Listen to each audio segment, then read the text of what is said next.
और बच्चों बहुत अच्छे होंगे आप लोग, यही उम्मीद कर रहे हैं आपसे।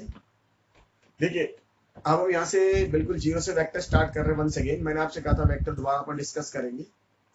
तो मैंने आपको सबसे पहले वेक्टर के बारे में क्या समझाया था कि वेक्टर क्या चीज है। वेक्टर वो quantity which follow the triangles law, ऐसी क्वांटिटी जो ट्राइंगल्स लॉ को फॉलो करती है उसको हमने वेक्टर कहा था, राइट। और ट्राइंगल्स लॉ हमने कैसे बताया था, कोई ट्राइंगल हमारे पास अगर एबीसी है तो हमने कहा था इस एबी वेक्टर में अगर आप इससे मिलता जुलता बी और सी ऐड कर दें तो ये क्या बन जाएगा, एसी, राइट। ये दोनों क्वांटिटी आपकी अगर सेम होगी तो वो ट्राइंगल लॉ को फॉलो करेगी, ये अपन डिस्कस कर चुके थे।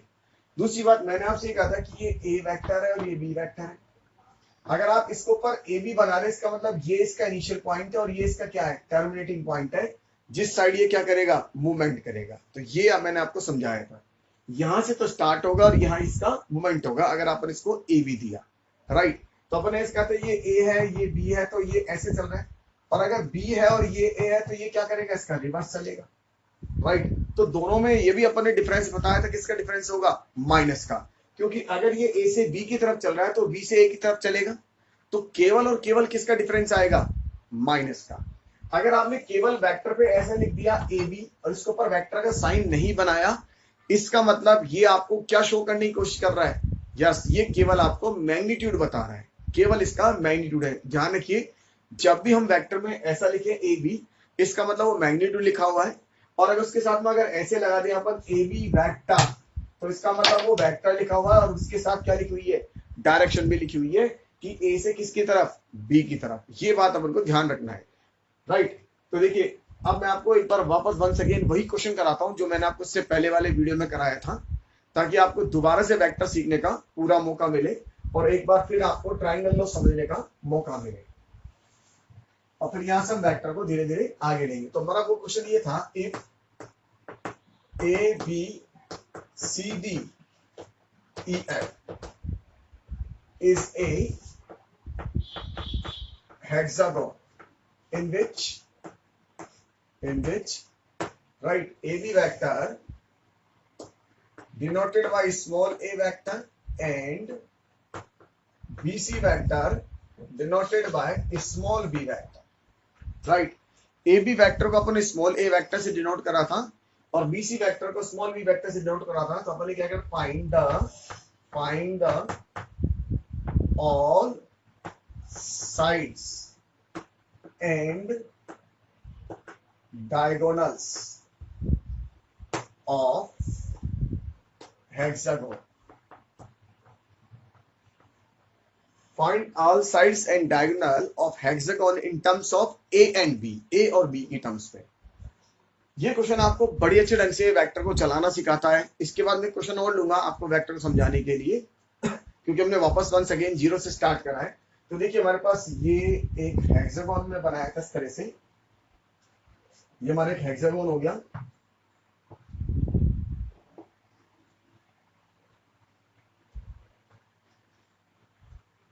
ये हेक्सागोन ले गया, इस हेक्सागोन में इसका नाम डाल दिया ए बी सी डी ई और ये एफ, राइट। अब इस हेक्सागोन में इस ए बी वेक्टर को डिनोट करा है किससे, स्मॉल ए वेक्टर से, तो ये तो स्मॉल ए से डिनोट हो गया, और बीसी वेक्टर को डिनोट करा है स्मॉल बी वेक्टर से, तो ये बी वेक्टर से डिनोट हो गया। अब आपको इसकी सारी साइडें निकालनी है और डायगोनल्स निकालना है, और वो भी ए और बी की टर्म्स में निकालना है। तो देखिए सबसे पहले अपन ने क्या करा था उस वाले में कि इसको अपन एक ट्राइंगल का नाम दे दिया था। इन ट्राइंगल ए बी सी एक ट्राइंगल बनाया था, ट्राइंगल क्या बनाया था, ट्राइंगल एबीसी, और इस ट्राइंगल में अपन ने किसी भी तरह से लिखने की कोशिश करी थी तो अपना आंसर सेम आया था। तो देखिए सबसे पहले अपन इसके अंदर ऐसे लिख ले ए बी, अब इस ए बी में कौन सा वेक्टर ऐड होगा, yes B C vector add होगा, और ये क्या बना, ए सी। तो आपने जब ए बी में ए बी की वैल्यू क्या थी, ए, राइट, प्लस ये बी सी कितना है, ये बी सी मेरे पास है बी, ये बी ऐड हो गया, तो इसके बाद मेरे पास ये क्या बन गया, ये बन गया मेरे पास ए सी। तो यहां से मेरे पास जो AC वेक्टर तैयार होगा है वो क्या निकल का है, A प्लस बी वेक्टर। तो मैंने एक AC जो इसका डायगोनल था वो निकाल लिया और ये A प्लस बी वेक्टर निकल आया, राइट। तो ये AC आपने निकाले in terms of A and B। अब अपन इस वाले में ले लेते हैं। देखिए इसमें ये वाला ट्राइंगल फॉलो कर रहे हैं। जब आप ये वाला ट्राइंगल फॉलो करेंगे तो ये ट्राइंगल हो गया ACD, ट्राइंगल ACD। तो इस ACD में अपन ने क्या लिखा, देखिए AC लिखेंगे। अब इस AC में किसको ऐड कर सकते हैं अपन, CD को। ये CD ऐड करा, और जब CD इसके अंदर ऐड करा तो क्या बना था, ये AD बना था, राइट। अब देखिए AC की वैल्यू आपको नोन है, A plus C, CD unknown है, लेकिन AD आपका नोन था। और AD आपने कैसे निकाला था, AD आपने ऐसे निकाला था कि एक हमारे पास क्या बन गया है, पैरेललोग्राम। तो अगर ये B है तो ये भी B था और ये भी B था।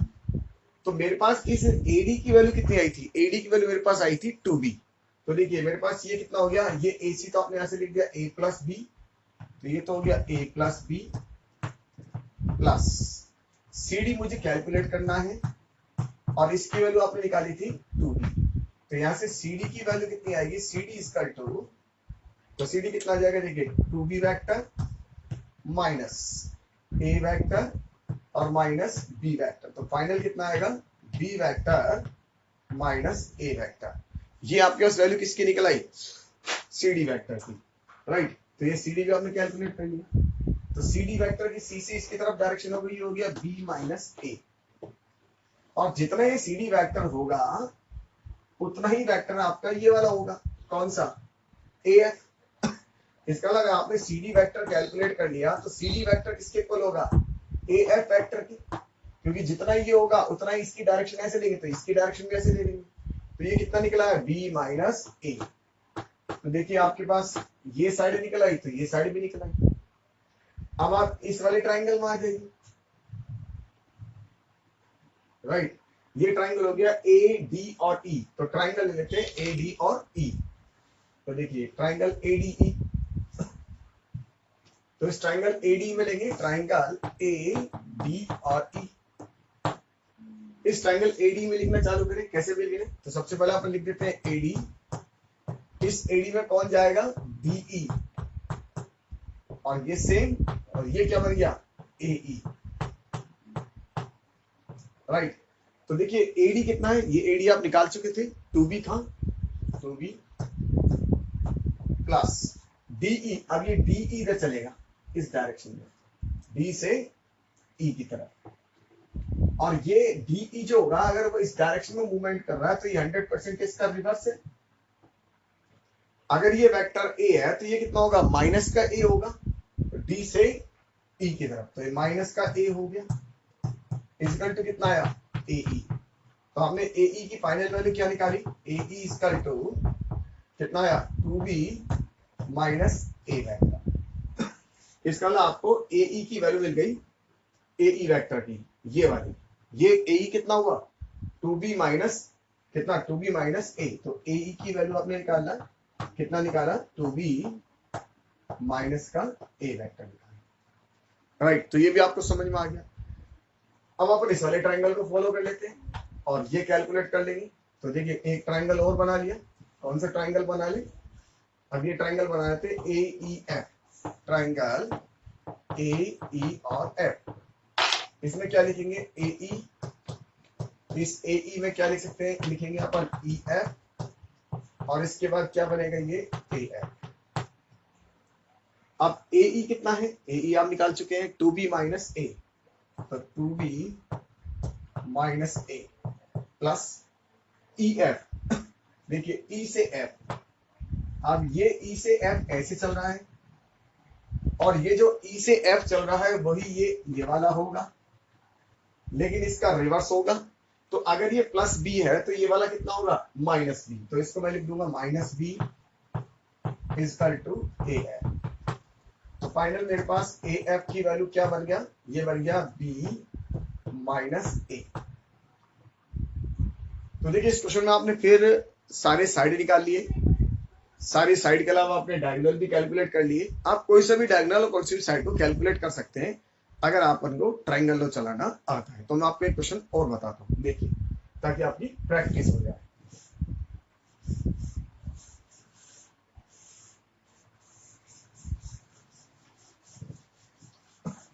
वन अनदर क्वेश्चन,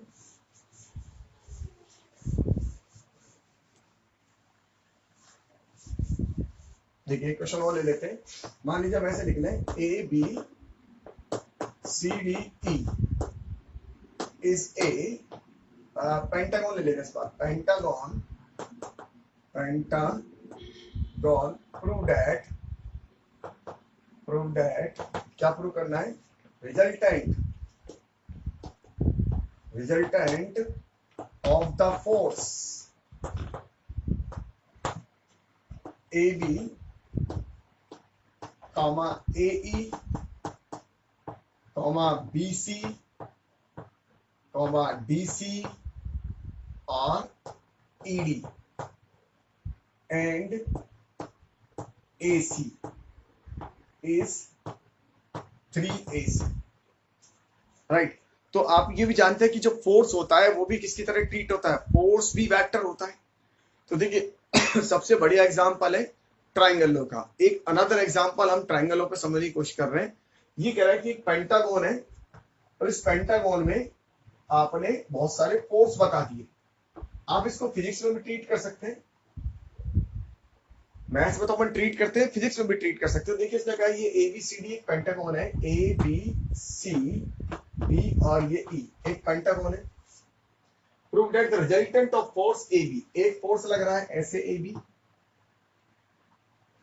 एक फोर्स लग रहा है बी सी, ऐसे फोर्स लग रहा है बी सी, एक फोर्स लग रहा है डी सी, बी से सी, ऐसे फोर्स लग रहा है डी सी, एक लग रहा है क्या ई डी, ई से डी की तरफ लग रहा है फोर्स, एक लग रहा है ईडी। देखिए 1 2 3 4 5, तो हमारे पास ए बी हो गया, एक मेरे पास क्या हो गया ए ई, एक ए ई लग रहा है, एक ऐसे लग रहा है ए ई।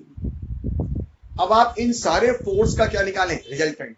तो आपको लग रहा है कितना कॉम्प्लिकेट सा लग रहा है, बस कुछ नहीं करिए, केवल आपको ट्राइंगल लॉ को फॉलो करिए और अपना काम चलने वाला है। तो देखिए सारे फोर्स का रिजल्ट निकालते हैं आर, और वो आपको प्रूव क्या करना है? 3AC के इक्वल है रिजल्टेंट आर। तो इन सारे फोर्स को अपन जब भी रिजल्टेंट निकालते हैं तो क्या लिखते हैं? F1 plus F2 plus F3 plus F4 plus F5।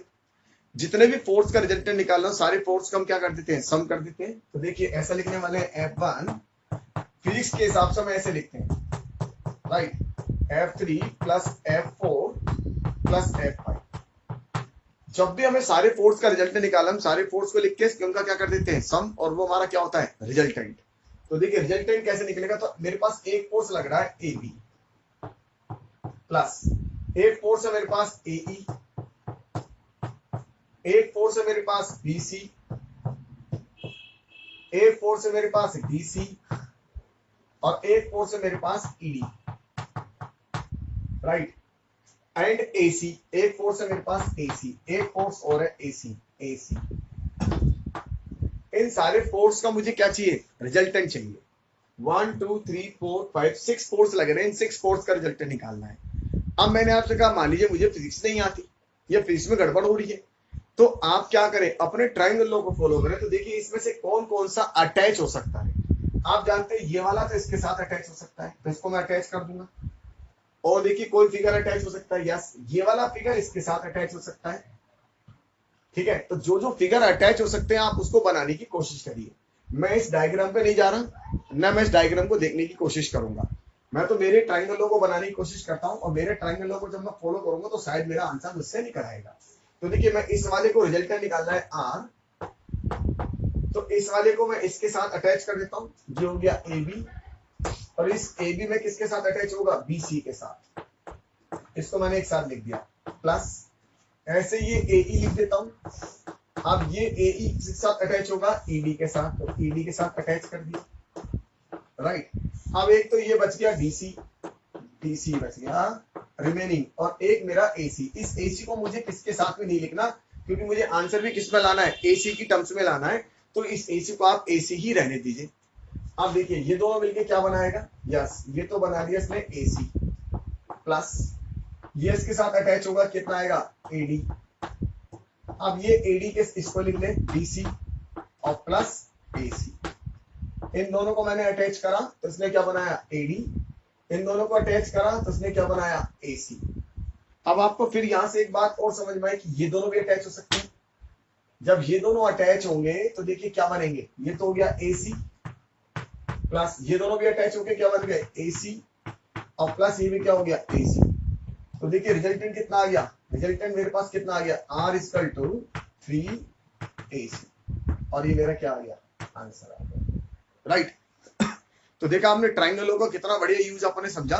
जब भी ट्राइंगलों से रिलेटेड क्वेश्चन आएंगे तो आप इसी तरह से उसको अटैच करने की कोशिश करें और वो बड़े इजी वे में क्या होंगे, सॉल्व हो जाएंगे। तो ये बात मीनिंग आपको समझ में आ गया। देखिए ऐसे हमसे बहुत सारे क्वेश्चन कह सकते हैं और बहुत सारे क्वेश्चन को डिस्कस किया जा सकता है। तो मैं आपको बाद में इस पे रिलेटेड क्वेश्चन बहुत सारे कराने की कोशिश करूंगा। एक बार मैं आपको थोड़ा थोड़ा वेक्टर समझा देता हूँ, फिर मैं आपको एक वीडियो में क्वेश्चन ही क्वेश्चन कराने की कोशिश करूंगा किस तरह से इस तरह के क्वेश्चनों को सॉल्व किया जाता है। तो आपको वेक्टर बनाना आ गया।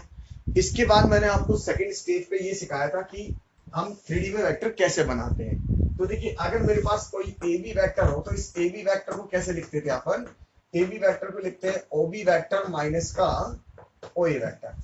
अब बहुत सारे बच्चों के साथ प्रॉब्लम ये होती है कि वो लिखने में गड़बड़ कर देते हैं, कई बार ऐसे लिख देते हैं ओ ए माइनस ओ बी, राइट। तो आप इसको बहुत सारी जगह चेक कर सकते हैं। देखिए ये ए से स्टार्ट हो रहा है और किसकी तरफ जा रहा है, बी की तरफ, राइट। तो इसका इनिशियल पॉइंट कौन सा है, ए, तो ये ए के रेस्पेक्ट में चलेगा और जिसके रेस्पेक्ट में चलता है उसको हमेशा लास्ट में लिखते हैं। एक तरीका ये, आप देखिए टॉर्च जलाइए तो टॉर्च यहाँ इसके रेस्पेक्ट में आगे जा रही है, तो जिसके रेस्पेक्ट में कोई चीज चलती है हमेशा लास्ट में लिखी जाती है। तो ये वैसे भी देखिए आप यहाँ से स्टार्ट, ये लास्ट हुआ इसका, ये तो लास्ट है, और ये इसका क्या पॉइंट है, इनिशियल पॉइंट है, जहाँ ये मूवमेंट कर रहा है जिस तरफ जा रहा है, ये तो वो मूवमेंट है, ये लास्ट पॉइंट है जहां से स्टार्ट हुआ ये। तो ऐसे भी समझ सकते हैं। या फिर आपको ऐसा लगे कि कभी आपसे गड़बड़ हो सकती है तो आप इसको इस साइड ले आइए और बनाने की कोशिश करिए। देखिए ओ ए प्लस ए बी, तो देखिए ओ ए प्लस ए बी मिलकर क्या बनाएगा, ओ बी। इसका मतलब आप यहां से चेक कर सकते हैं अपने आप को कि आपने हमेशा क्या लिखा है, सही लिखा है, राइट। तो इस चीज का हमें ध्यान रखना है मैं बार बार कि हम कभी कोई चीज गलत तो नहीं बना दे, ठीक है। तो मैंने आपको ये चीज समझा दी। देखिए दूसरी बात आपको मैंने इस तरह से वेक्टर बनाना भी सिखाया था। अगर मेरे पास ए दे रखा हो 2 3 4, बी दे रखा है 1 7 2, तो आप ए बी वेक्टर बना सकते थे। तो ए बी वेक्टर कैसे लिखते थे अपन, ओ बी वेक्टर माइनस का ओ ए वेक्टर। तो बहुत सारे बच्चे कहते हैं सर इस तरह की चीजें हुई क्या, क्या मतलब है इसका। देखिए इसका मतलब ये हुआ कि आपके पास ऐसे कोई 3D डायग्राम है, इस 3D डायग्राम में एक पॉइंट ये है और एक पॉइंट ये है, ये पॉइंट ए है 2 3 4 और ये पॉइंट बी है 1 7 2 फॉर एग्जाम्पल, और ये ओरिजिन ओ है। तो आपने ये वाला वेक्टर तैयार करा है कौन सा, ए बी, राइट। ये वेक्टर तैयार कर लिया ए बी वेक्टर, ठीक है। क्या बना लिया आपने, ए बी वेक्टर। तो देखिए इस ए बी वेक्टर को कैसे बनाया, इस वाले फॉर्मूले से बनाया, क्या, ओ बी माइनस का ओ ए, राइट। तो अब जो मेरे पास वेक्टर बन के आएगा वो ये वाला वेक्टर बन के आएगा। ये मेरे पास ओ ए वेक्टर है, ये मेरे पास क्या है, ओ बी वेक्टर है। अगर वेक्टर में कभी भी आपको कोई पॉइंट दिया हो, जैसे ये पॉइंट है इसके पॉइंट, तो पॉइंट का मतलब होता है पोजिशन वेक्टर, ये भी आपको ध्यान रखना है। अगर मेरे पास ये पॉइंट है, पॉइंट, तो इस पॉइंट का मतलब होता है पोजीशन वेक्टर, पोजीशन वेक्टर। और पोजीशन वेक्टर का मतलब होता है विद रेस्पेक्ट टू ओरिजिन, ये हमेशा ओरिजिन के रेस्पेक्ट में चलता है, विद रेस्पेक्ट टू ओरिजिन। तो देखिए ये किसके रेस्पेक्ट, ये पॉइंट दिया तो इसका मतलब ये पोजीशन वेक्टर हुआ, और ये किसके रेस्पेक्ट में चलेगा, इस ओरिजिन के रेस्पेक्ट में चलेगा, तो ये बन गया ओ ए वेक्टर। ऐसे ही मेरे पास ये है तो ये बन गया मेरे पास क्या, ओ बी वेक्टर, राइट। ये पॉइंट दिया है। तो ध्यान रखिए जो हमने चीज पढ़ी है उसको एक बार समझना बहुत बड़ा जरूरी है कि हम कर क्या रहे हैं, हम उसको डायग्राम पे समझना जरूरी है, क्योंकि हम जब 3D वेक्टर को चलाएंगे तो हमें ये इसका आना बहुत जरूरी है कि हमने डायग्राम पे वो चीज क्या बनाई है। तो ये मेरे को एक पॉइंट दिया ए, एक पॉइंट बी दिया। अब मैंने आपसे कहा ये ए बी वेक्टर बना, तो ए बी वेक्टर ऐसे बनने वाला है, ये ए बी वेक्टर। तो ये ए बी वेक्टर कैसे बनेगा, ओ बी माइनस ओ ए। तो इस ए बी वेक्टर को मैं क्या लिख दूंगा, यस, ऐसे लिख दूंगा इसको इसमें से सब्ट्रैक्ट करके कि 1 minus 2 into I cap plus 7 minus 3 into J cap plus 2 minus 4 into K cap. और ये मेरा एक वेक्टर तैयार हो गया, कितना, माइनस का आई कैप और ये कितना हो गया, प्लस का 4 जे कैप और माइनस का 2 के कैप। और ये आपने एक ए बी वेक्टर को तैयार कर लिया। ये जो ए बी वेक्टर है ये ये किसके बी चल रहा है, किसके रेस्पेक्ट में, ए के रेस्पेक्ट में। यहाँ देखिए ये ओ ए लिखा, ये ओ ए का मतलब क्या है, ये ए चल रहा है किसके रेस्पेक्ट में, ओ के रेस्पेक्ट में। आपने ओ बी लिखा, इस ओ बी का मतलब क्या, बी चल रहा है किसके रेस्पेक्ट में, ओ के रेस्पेक्ट में। तो ये दोनों तो ओ के रेस्पेक्ट में चल रहे हैं, इसका मतलब ये पोजीशन वेक्टर हुआ, ये भी पोजीशन वेक्टर हुआ क्योंकि ये किसके रेस्पेक्ट में चल रहा है, ओरिजिन के रेस्पेक्ट में। और ये क्या है, वेक्टर हुआ, ये किसके रेस्पेक्ट चल रहा है, ए के रेस्पेक्ट में। तो मीनिंग आपको क्लियर हो गया, मीनिंग आपको समझ में आ गया होगा, वेक्टर बनाना आपको आ गया, क्योंकि मैंने इससे पहले भी आपको वेक्टर बनाने सिखाए थे। ये वेक्टर इस तरह से कैसे बना, ये मैं आपको इससे पहले वाले वीडियो में बता चुका हूं, जब आपने स्टार्टिंग करी थी, हमने वेक्टर को सीखा था। देखिए राइट,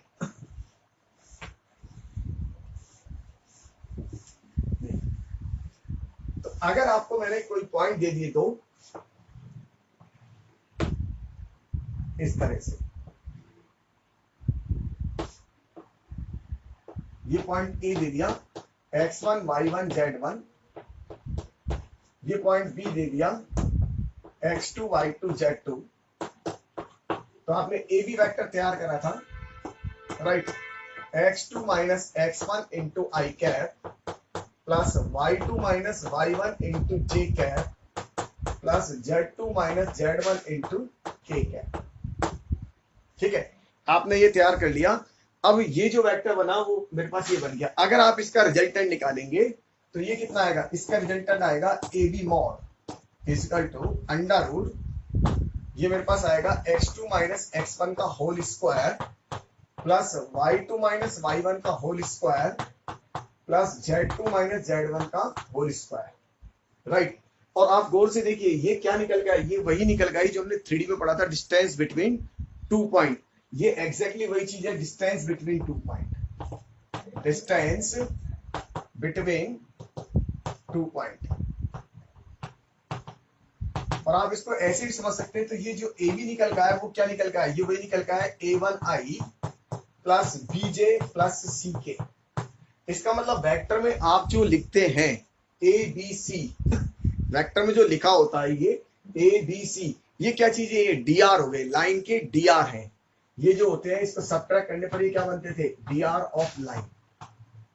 तो यहाँ से 3D पे हमारी कनेक्ट होती जा रही है। देखिए, तो जब हम ऐसे लिखते थे, ये ए बी वेक्टर लिखे थे, ध्यान रखिए यहाँ पे जो भी वैल्यू लिखी होती है ए बी सी, इसके साथ आई जे और के के साथ जो भी लगा होगा वो उस लाइन के क्या होंगे, डीआर होंगे, राइट। ये बात आपको समझ में आ गई। तो यहाँ से डीआर का पिक्चर भी आपको समझ में आ गया। देखिए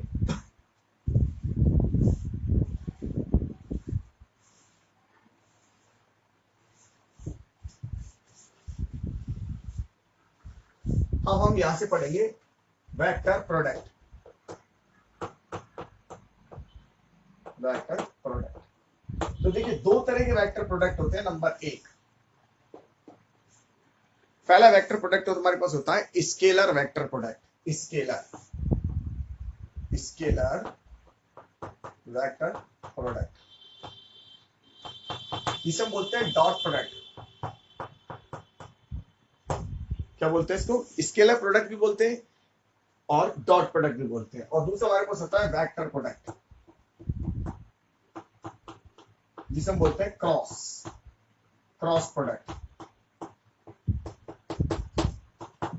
ठीक है, इसको हम शो करते हैं डॉट से और इसको हम शो करते हैं क्रॉस से, राइट।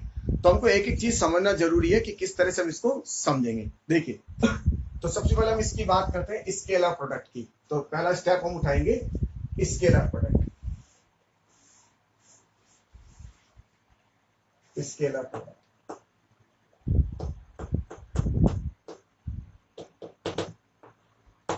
तो देखिए ऐसे लिखते हैं u डॉट v, क्या लिखते हैं u डॉट v। तो ये u डॉट v क्या होता है, ये u डॉट v होता है u mod v mod cos theta. u dot v means u mod v mod cos theta. सबसे काम की बात है इसका डायग्राम। देखिए ये मेरे पास एक हो गया u और ये एक हो गया वेक्टर v, और ध्यान रखिए इनके बीच में एंगल ये थीटा। लेकिन काम की बात आपको ये समझना है कि थीटा कंसीडर कब करते हैं। ध्यान रखिएगा, ये थीटा हम जब कंसीडर करते हैं जब इनकी ये जो पॉइंट है इस वेक्टर से अवे होना चाहिए। जब ये इससे अवे जा रहा है इस पॉइंट से, जिस पॉइंट पे ये है इससे दूर की तरफ जा रहे हो, अगर दूर की तरफ जा रहे हैं तो ये थीटा कंसीडर होगा। मान लीजिए एक वेक्टर ये ऐसे आ रहा है, इस तरह से ऐसे आ रहा है, मान लीजिए एक वेक्टर ये आ रहा है और एक वेक्टर ऐसे जा रहा है और ये वेक्टर ऐसे आ रहा है, तो अब हम इसको थीटा बात नहीं करने वाले, ये थीटा नहीं होगा। उस केस में क्या होगा, आप इसको इस तरह से दूर ले जाइए और ये वाला जो एंगल होगा इसको आप थीटा कंसीडर करिए, राइट। तो दो वेक्टरों के बीच में एंगल तब कंसीडर होता है जब उनकी जो पॉइंट है, ये वाला जो पॉइंट है, राइट, ये पॉइंट इस वेक्टर से कहाँ होना चाहिए, ये जिससे जहां से स्टार्ट हो रहे हैं उस पॉइंट से दूर की तरफ होनी चाहिए, उससे दूर की तरफ निकलने चाहिए। जब वो दूर की तरफ जाते हैं तो ही उसके बीच के एंगल को थीटा कंसीडर करते हैं। ये बात आपको हमेशा ध्यान रखनी है। अगर आपने इस बात का ध्यान नहीं रखा तो आप बहुत सारी जगह इस चीज को गलत कैलकुलेट कर देंगे और आपके आंसर्स में गलती आने लग जाएंगी। तो आपको एंगल जब निकालना है, एंगल बिटवीन टू वेक्टर्स हम लिखते हैं u dot v equal to u mod v mod cos theta. तो ये थीटा की बात जब की जाती है जब क्या होता है, हमारे पास इनके बीच में जो एंगल है वो क्या होना चाहिए, दूर की तरफ होना चाहिए। पहली बात तो ये। दूसरी बात, हम एक छोटी छोटी चीज और कर लेते हैं आपके साथ डिस्कस। तो देखिए आई डॉट ये होता है आई कैप, ठीक है, इसका मैग्नीट्यूड होगा वन। इस आई कैप को बोलते हैं अपन यूनिट वेक्टर। क्या बोलते हैं, यूनिट वेक्टर, यूनिट या यूनिटी। और यूनिटी वेक्टर मतलब होता है जिसका मैग्नीट्यूड कितना हो, वन। तो इसका मैग्नीट्यूड हमेशा वन होगा, वन होगा, राइट। तो जे कैप इसका भी मैग्नीट्यूड कितना होगा, वन होगा। और के कैप इसका भी मैग्नीट्यूड कितना होगा, वन होगा। ये ऐसे लिए जाते हैं। क्यों लिए जाते हैं, क्योंकि ये मुझे क्या देते हैं, हमेशा डायरेक्शन का काम करते हैं। ये मेरे एक्स का डायरेक्शन का काम करता है, ये मेरे वाई डायरेक्शन में काम करता है, और ये मेरे के कैप जेड डायरेक्शन में काम करता है। देखिए मान लीजिए कोई चीज ऐसा लिखा है, ये पी लिखा है। अब बताइए इस पी को मैं किससे मल्टीप्लाई करूं कि इसके मैग्नीट्यूड पे इफेक्ट नहीं आए। पी को मैं किससे मल्टीप्लाई करूं कि इसके मैग्नीट्यूड पे इफेक्ट नहीं आए। तो आप कहेंगे सर पी को वन से मल्टीप्लाई कर दीजिए, तो इसकी वैल्यू पी रहेगी, राइट। तो मैंने स्टार्टिंग में इस आई जे और के तीन एक ऐसी चीज ले ली जिससे मैं इनकी डायरेक्शन दे पाता हूं। किससे, एक्स की डायरेक्शन देने के लिए मैंने, एक्स की डायरेक्शन में जाने के लिए मैंने क्या ले लिया, आई ले लिया। वाई की डायरेक्शन में जाने के लिए मैंने क्या ले लिया, जे ले लिया। और जेड की डायरेक्शन में जाने के लिए मैंने क्या ले लिया, के ले लिया। लेकिन कहीं इनसे मेरे इनके मैग्नीट्यूड पे इफेक्ट नहीं आ जाए, इसलिए मैंने इनको क्या ले लिया, इनका मैग्नीट्यूड कितना ले लिया, वन ले लिया। तो दोनों बात आपको समझ में आई। इनके मैग्नीट्यूड को वन लेने का रीजन ये था कि कहीं मैं जब इसके अलोंग मूव करूं तो क्या ये खुद इस पे इफेक्ट नहीं डाल दे, इसलिए इनका मैग्नीट्यूड क्या लिया गया, वन लिया गया। तो एक्स डायरेक्शन को हम किससे शो करेंगे, हमेशा आई से। वाई डायरेक्शन किससे शो करेंगे, हमेशा जे से। और जेड डायरेक्शन किससे शो करेंगे, हमेशा के से। इसलिए इनको हम क्या बोलते हैं, यूनिट मैग्नीट्यूड बोलते हैं। इनका मैग्नीट्यूड हमेशा क्या होगा, यूनिटी होंगे। और ये हमेशा किस काम आएंगे, डायरेक्शन को देने में, एक्स वाई और जेड की डायरेक्शन को देने में काम आएंगे। तो एक मीनिंग तो हमारा ये क्लियर हो गया। बहुत सारे बच्चे कहते हैं सर ऐसा क्यों लिया, तो उसका आपको रीजन समझ में आ गया, राइट। तो ये मैग्नीट्यूड है, इनका मैग्नीट्यूड क्या लिया जाएगा, वन लिया जाएगा। क्योंकि ताकि ये मैं जो ओरिजिनल वेक्टर लिखूं, ओरिजिनल वेक्टर लिखने पर मान लीजिए मैंने कोई पी वेक्टर लिखा, तो आप पी वेक्टर का मैग्नीट्यूड तो देखिए पी बना रहेगा, राइट। इसका मैग्नीट्यूड तो हमेशा पी बना रहेगा, लेकिन इसकी डायरेक्शन कहीं ना कहीं से हम यहाँ से ले लेंगे। ये बात हमको समझ में आ गई, मीनिंग हमारा क्लियर हो गया। देखिए अब यहां से एक दो चीज और समझ लेते हैं हम, छोटी छोटी बात। हमने ऐसा लिखा I dot I, I dot I. तो अब इस आई डॉट आई तो इसी तरह का हो गया यू डॉट वी की तरह। तो जब इस आई डॉट आई को ओपन करेंगे तो ऐसे लिखेंगे आई मॉड और कॉस थीटा, राइट। आप कह चुके हैं इसका मैग्नीट्यूड कितना है, वन है, क्योंकि हमने इसको इसलिए लिया था कि इस पे इफेक्ट नहीं आए। ये भी वन हो गया।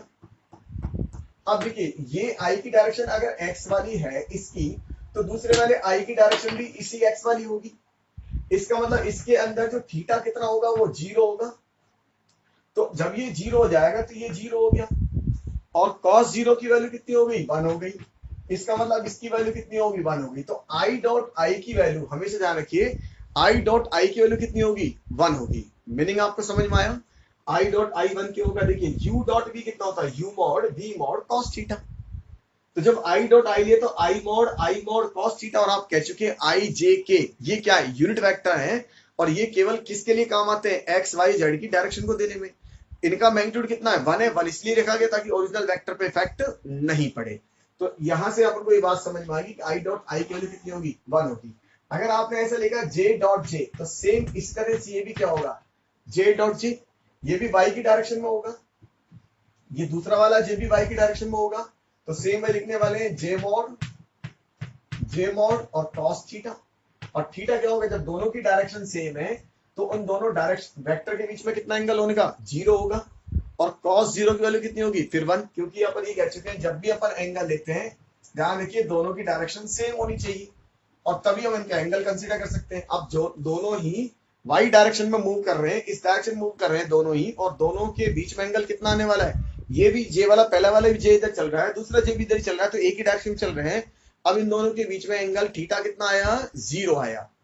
तो मेरे पास इसकी वैल्यू अगर मैं सॉल्व करूंगा तो कितना आ जाएगा, देखिए 1 इंटू 1 तो वैल्यू कितनी आ गई, 1। और सिमिलर ऐसे ही क्या होगा, k डॉट k होगा। ठीक है, अब हम बात करते हैं i डॉट k की, कि i डॉट k कितना होगा, या i डॉट j की बात करते हैं। तो i डॉट j देखिए कितना होगा, i मॉड j मॉड और cos थीटा।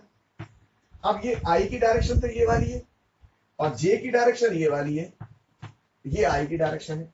अब बताइए इसके अंदर बीच में एंगल कितना आया, यस आप कहेंगे 90 आया।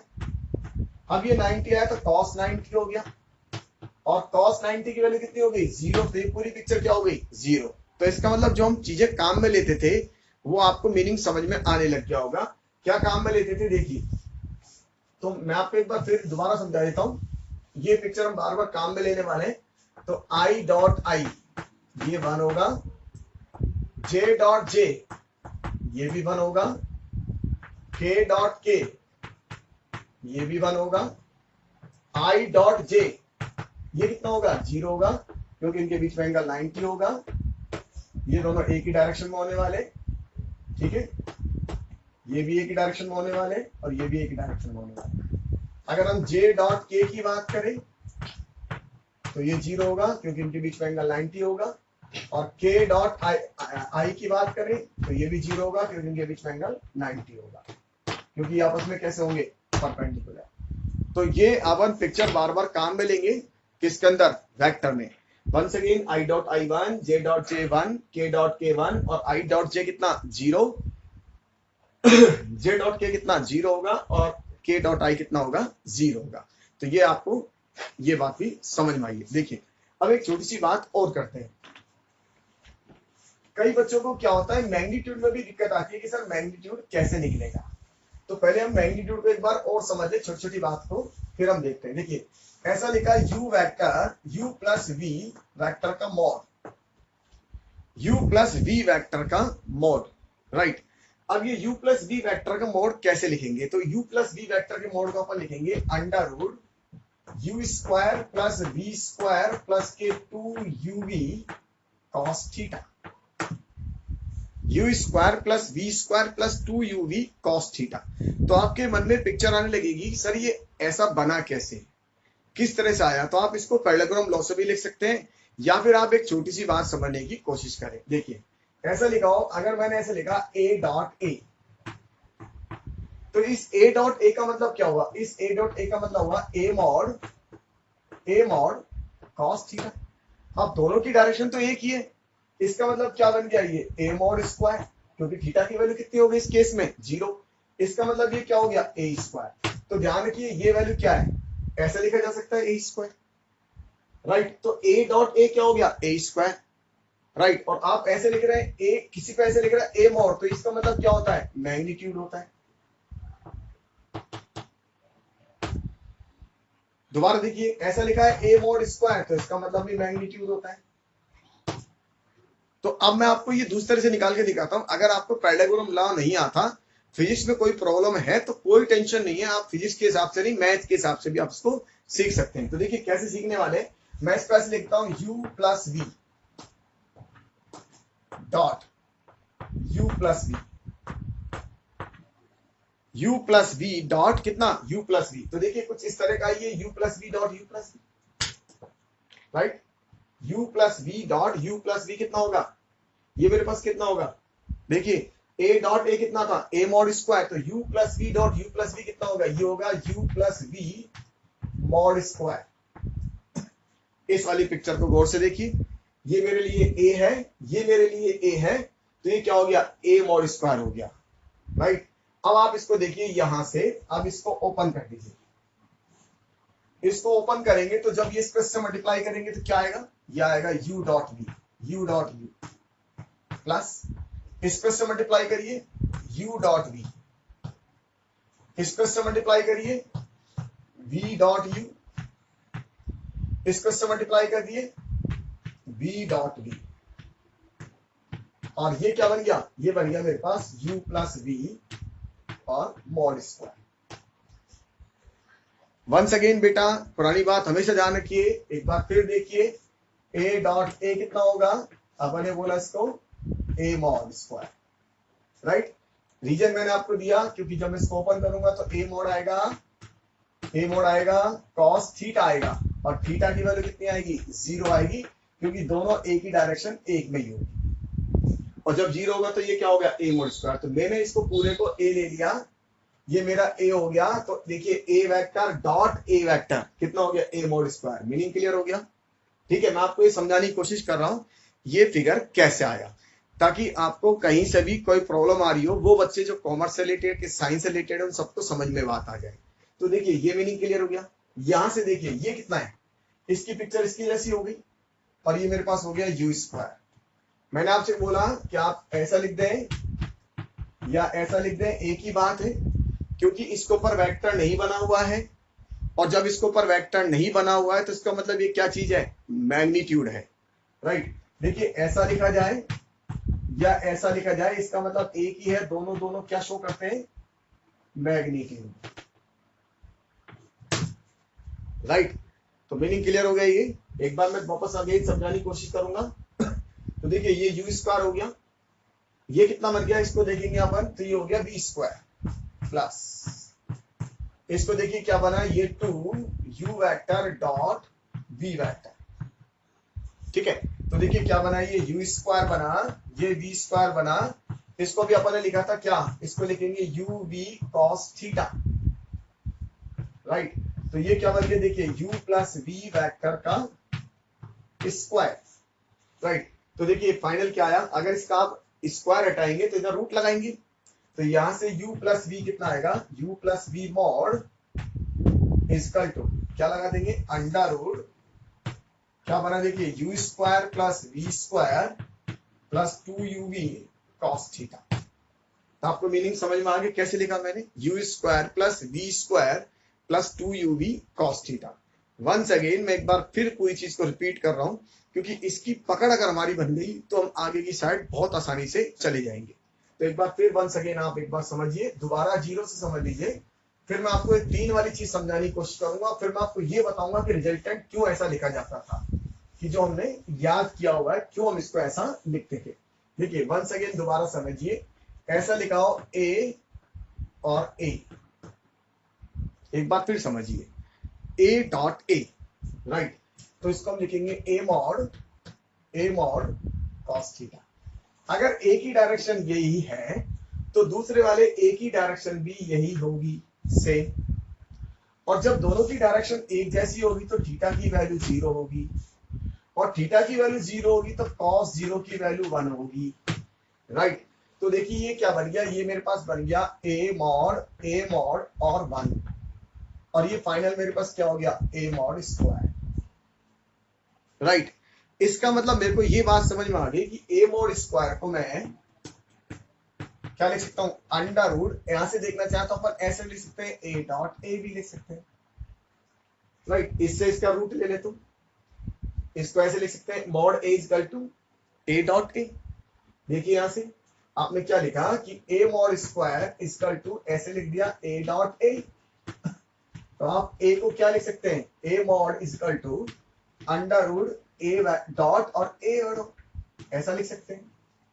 अब आप अपनी चीज को अगर समझना है तो आप ऐसा लिख दीजिए, इस ए की जगह u प्लस वी लिख लीजिए, तो u vector plus v vector mod, तो देखिए अंडर रूट क्या लिखेंगे, इस ए की वैल्यू डाल दीजिए, u वेक्टर v वेक्टर अब मैंने आपको दोबारा वही चीज समझाई है, लेकिन थोड़ा सा क्विक तरीके से।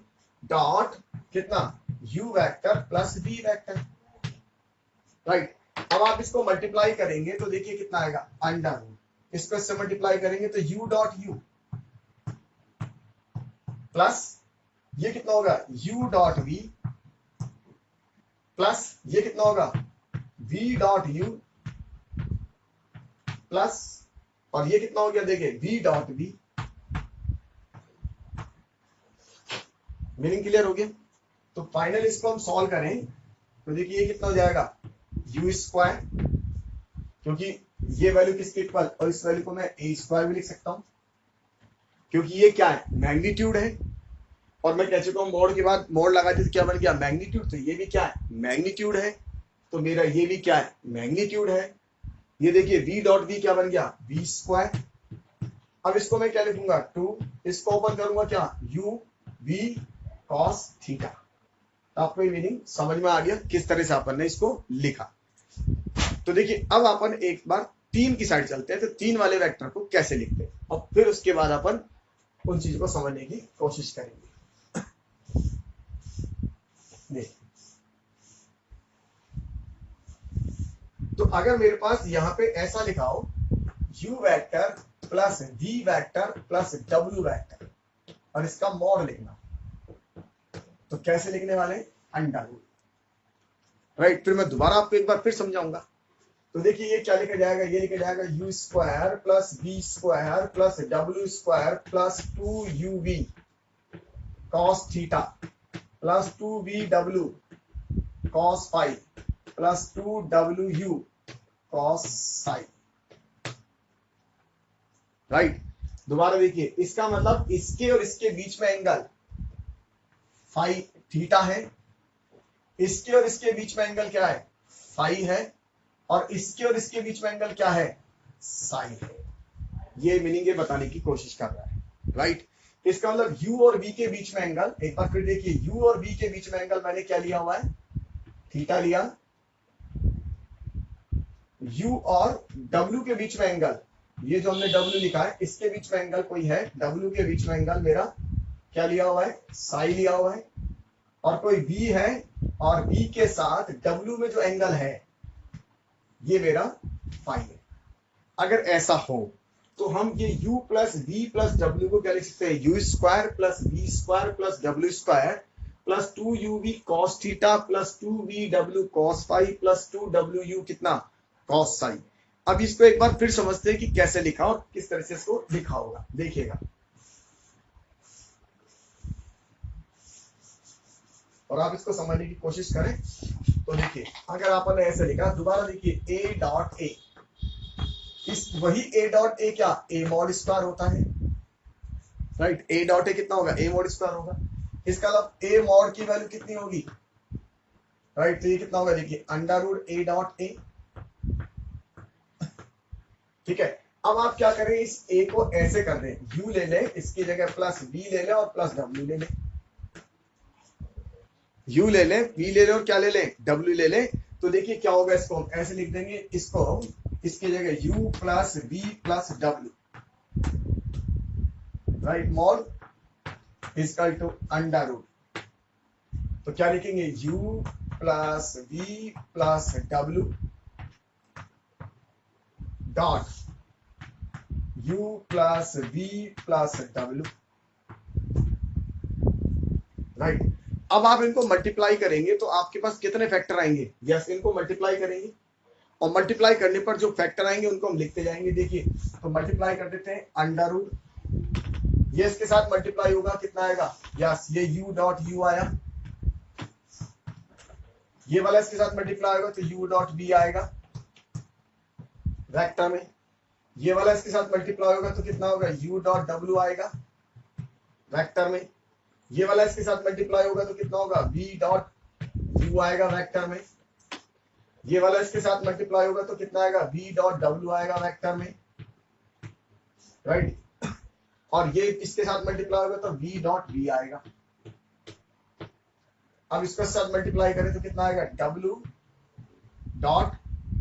डॉट u आएगा प्लस, राइट। देखिए और क्या आएगा, ये कितना आएगा, W डॉट B आएगा प्लस और क्या आएगा, W डॉट W आएगा, W डॉट W आएगा।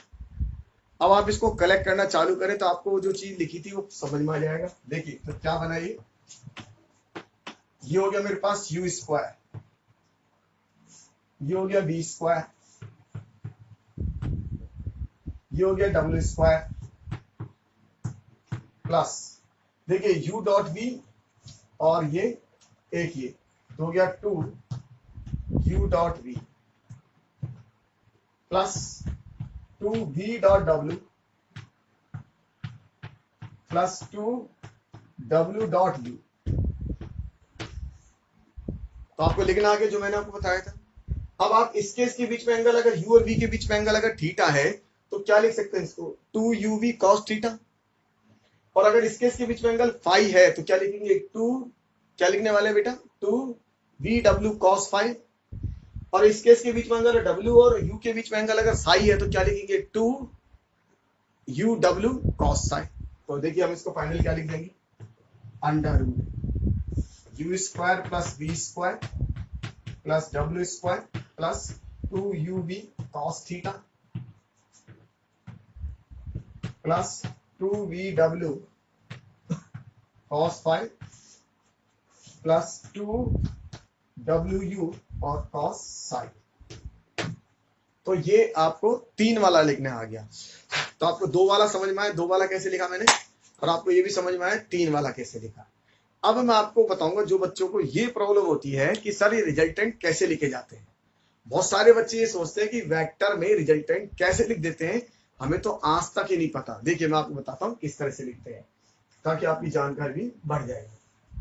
देखिए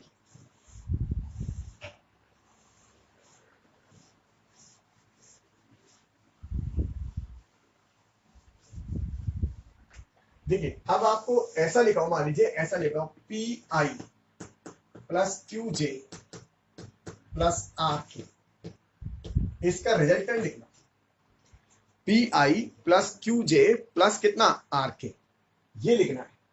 अब आपको इसका रिजल्टेंट लिखना है तो आपने रिजल्टेंट तो कितनी बार लिखा होगा, लेकिन ये नहीं जाना होगा कि वो लिखा क्यों गया होगा, उसको समझते। देखिए तो हम ऐसा लिखते हैं इसको, अंडर रूट क्या लिखते हैं, PI का स्क्वायर प्लस QJ का स्क्वायर प्लस RK का स्क्वायर प्लस इसके बाद क्या लिखते हैं, 2P और Q I डॉट J, अभी आपने देखा था ऐसे लिखा था, प्लस 2Q इंटू R क्या लिखते हैं अपन, J डॉट K प्लस ये क्या लिखा जाता है, देखिए 2R dot R into P और ये लिखा जाता है K डॉट I। और आपको अब यहां से क्लियर हो गया कि देखिए I डॉट J के बीच में एंगल कितना होगा, 90 होगा। तो इसकी वैल्यू कितनी हो जाएगी, यस ये 0 हो जाएगा। ऐसी J और K के बीच में एंगल भी कितना होगा, 90 होगा, तो ये भी 0 हो जाएगा। और इसके बीच में एंगल कितना होगा, 0 होगा, 90 होगा तो ये भी क्या हो जाएगा, 0 हो जाएगा। इसका मतलब PI plus QJ plus RK।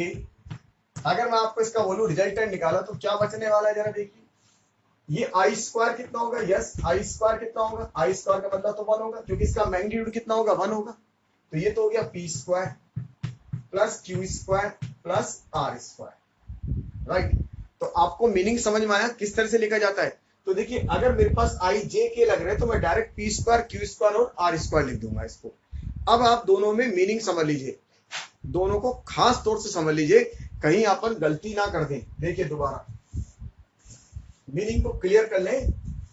अगर मेरे पास क्या लिखा और कैसे कैसे हम इसको पढ़ने वाले हैं, देखिए अगर ऐसा लिखा हो A vector plus B vector plus C vector, right, A vector plus B vector plus C vector. अगर मैं आपसे पूछूं इसका मोड बताइए तो इसका मोड क्या लिखने वाला है, इसका मोड लिखेंगे अपन A square plus B square plus C square plus के 2 A dot B plus B dot C plus C dot ए,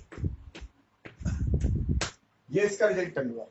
लेकिन अगर मेरे पास ऐसा लिखा हो ए आई प्लस बी जे प्लस सी के और इसका मॉड पूछे तो मैं क्या लिखने वाला हूं, देखिए A square plus B square plus C square plus, अब आई और जे के बीच में एंगल कितना होगा, आई और जे के बीच में एंगल 90 होगा, तो ये वैल्यू जीरो आएगी, ये जीरो आएगी और ये जीरो आएगी, तो फाइनल कितना है मेरे पास under root A square plus B square plus C square.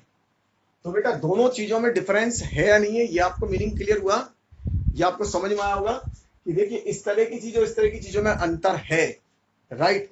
हमेशा अपन इसको ऐसे नहीं लिखते, बच्चे क्या होते हैं, बच्चों को आइडिया नहीं होता। देखिए ऐसा लिखा है 3i plus 4j plus 5k, अगर मैंने आपसे पूछा इसका मैग्नीट्यूड बताओ तो आप डायरेक्ट क्या करना, इसका स्क्वायर कर दीजिएगा, कितना होगा 9 प्लस 16 और प्लस का 25 और ये हो जाएगा अंडर रूट कितना 50, राइट। लेकिन मैंने आपसे पूछा बताइए u plus v plus w vector का मॉड, तो आप इसको इस तरह से ट्रीट नहीं कर सकते जैसा अपन ने यहाँ करा, इसको तो पूरा लिखना पड़ेगा क्या, yes u square plus v square plus w square plus 2 कितना u dot v plus v dot w plus w dot कितना u।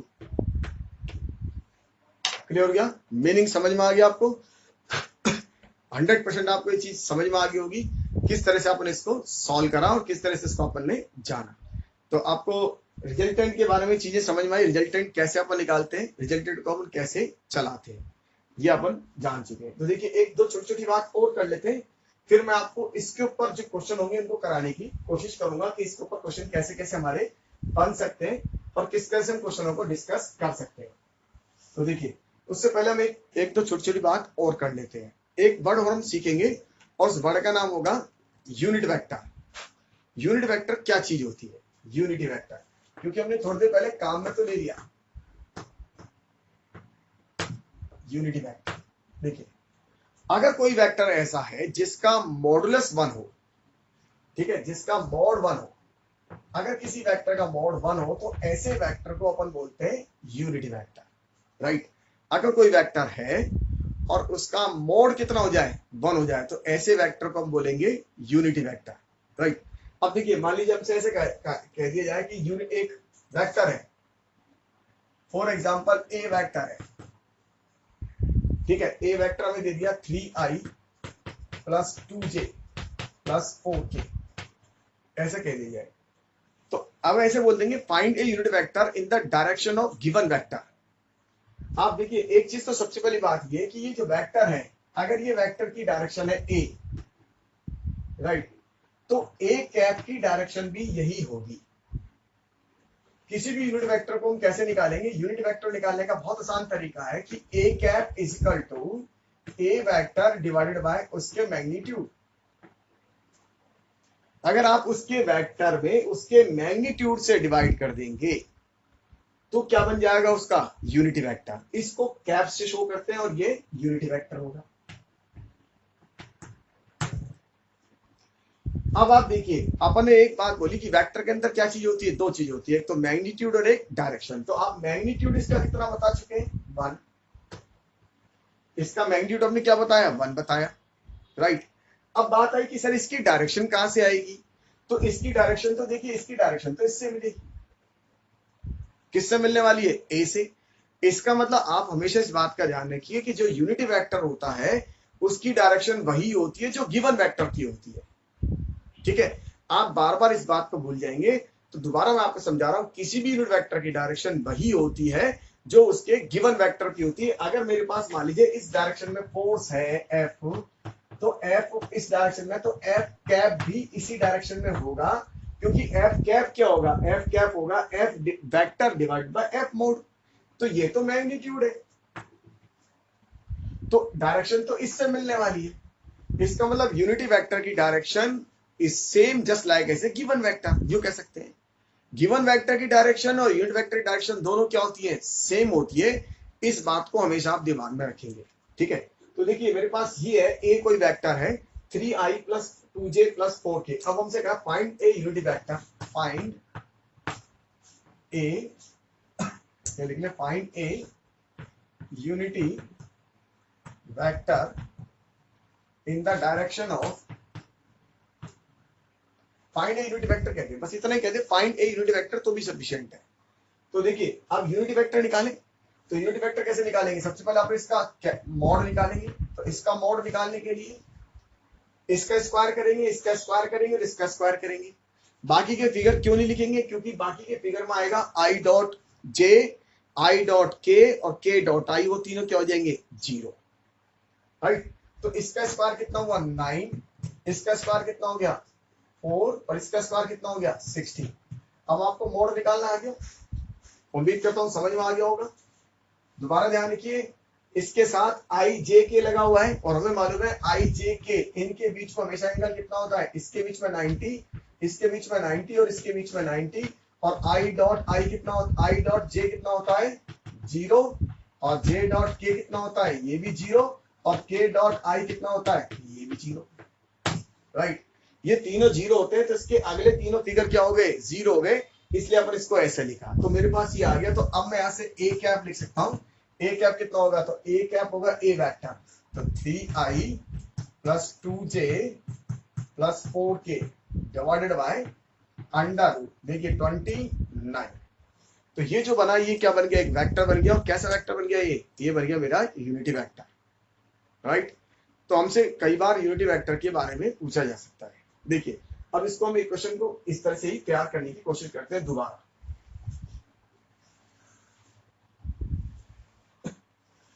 तो हमसे क्वेश्चन ऐसे पूछ लेंगे, फाइंड ए vector,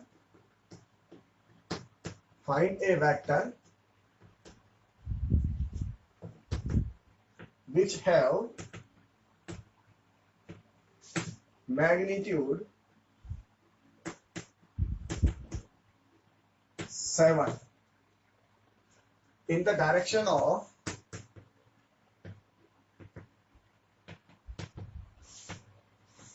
vector 2i plus 4k, 2i minus 3j plus 4k। देखिए आपसे क्या कहा है, इसके अंदर एक वेक्टर बनाना है आपको। Find A vector which have magnitude 7, उसका मैग्नीट्यूड क्या होना चाहिए, 7 होना चाहिए, राइट। कितना मैग्नीट्यूड होना चाहिए, 7। Find A vector which have 7 magnitude, magnitude 7 होना चाहिए इन the direction of vector this 2i minus 3j plus 4k, इसकी डायरेक्शन में होना चाहिए। तो डायरेक्शन तो इसकी चाहिए। अब आपको अगर इस वेक्टर की डायरेक्शन चाहिए, लेकिन इसका रिजल्टेंट नहीं चाहिए, इस वेक्टर की डायरेक्शन चाहिए। अब इसका मतलब इसका रिजल्टेंट का इफेक्ट ना पड़े, तो सबसे पहले आप इसको क्या बना दें, 1 बनाने की कोशिश करें, ताकि इसका मैग्नीट्यूड 1 कर दें। अब अगर वो मैग्नीट्यूड 1 रहेगा, तो उस 1 को मैं जब 7 से मल्टीप्लाई करूंगा, सुनिएगा, उस 1 को जब अपन 7 से मल्टीप्लाई करेंगे तो उसका मैग्नीट्यूड कितना हो जाएगा, 7 हो जाएगा। तो वो 7 मैग्नीट्यूड वाला वेक्टर बन जाएगा, लेकिन डायरेक्शन मेरे को इसी की रखनी है। इसका मतलब सबसे पहले मुझे इसका क्या तैयार करना पड़ेगा, एक यूनिटी वेक्टर तैयार करना पड़ेगा। तो मैं इसका एक यूनिटी वेक्टर बनाऊंगा, यूनिटी वेक्टर, या मैं इसका एक यूनिट वेक्टर बनाने की कोशिश करता हूँ। यूनिटी बोले या यूनिट बोले, कि मैंने इसका एक यूनिट वेक्टर तैयार करा, तो इसका यूनिट वेक्टर कितना होगा, 2i minus 3j plus 4k divided by under root, कितना आएगा, देखिए 4 प्लस 9 प्लस 16। अब अगर आप गौर से देखें तो ये एक वेक्टर तैयार हो गया। इस वेक्टर को मैं ए कैप लिख देता हूं, ये मेरा एक ए कैप वेक्टर बन गया।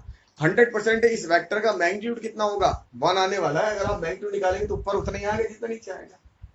तो इस वेक्टर का मैग्नीट्यूड तो 1 हो गया, ये भी क्लियर हो गई। अब आपको ऐसा वेक्टर तैयार करना है जिसका मैग्नीट्यूड कितना हो, 7 हो। तो आप इसको किससे मल्टीप्लाई कर दें, 7 से। तो मेरे पास जो रिक्वायर्ड वेक्टर आएगा, रिक्वायर्ड जो आपको चाहिए, रिक्वायर्ड वेक्टर कितना होगा, वो रिक्वायर्ड वेक्टर होगा कि आप इसको 7 से मल्टीप्लाई करते हो, तो 7 डिवाइडेड बाय, ये तो एज इट इज कितना 29 और मल्टीप्लाई विद कितना 2i minus 3j plus 4k। बात समझ में आई। तो ये वो वेक्टर बन गया जो कि क्या होगा, जो कि मेरे पास जिसका मैग्नीट्यूड कितना होगा, 7 होगा, और इसकी डायरेक्शन में होगा, इस वाले वेक्टर की डायरेक्शन में होगा, राइट। जब भी आपको कोई वेक्टर तैयार करना हो जिसका मैग्नीट्यूड कुछ भी बनाना हो, कुछ भी मैग्नीट्यूड बनाना हो तो सबसे पहले आप उसका यूनिट वेक्टर बनाइए। जैसे आप देखिए बचपन में क्या करते थे, बचपन में मान लीजिए आपको कोई कहते थे कि 20 रुपए में 20 रुपीज में 5 बनाना आएंगे, 20 रुपीज में 5 बनाना आएंगे, तो बताइए 7 बनाना कितने में आएंगे। तो सबसे पहले अपन एक का रेट निकालते थे। जब मेरे पास उस एक का रेट आ जाता था तो मैं बाकी सब कुछ कैलकुलेट कर लिया करता था। तो सेम वैसे ही देखिए, मेरे को इसका 7 मैग्नीट्यूड वाला बनाना है, तो मैंने सबसे पहले 1 वाला बना दिया, ये 1 वाला बना दिया, ये यूनिट वेक्टर हो गया, ये यूनिट वेक्टर हो गया। अब जब आपने 1 वाला बना दिया तो आपको कैसे कितने वाला चाहिए, जिसके 7 मैग्नीट्यूड हो, जिसका 7 मैग्नीट्यूड हो, तो आपने इसको किससे मल्टीप्लाई कर दिया, 7 से। अब ये जो वेक्टर बना उसका मैग्नीट्यूड कितना हो गया, 7, तो वो 7 वाला बन गया। नोट माय पॉइंट, मीनिंग आपको क्लियर हो गया। अब ये जो वेक्टर होगा उसका मैग्नीट्यूड 100% क्या होगा, 7 होगा। तो आपको ये वेक्टर बनाना है। अब मैं आपको इसके ऊपर बहुत सारे क्वेश्चन कराऊंगा, पहले वो क्वेश्चन कराने की कोशिश करूंगा और फिर मैं आपको नई चीज समझाने की कोशिश करूंगा।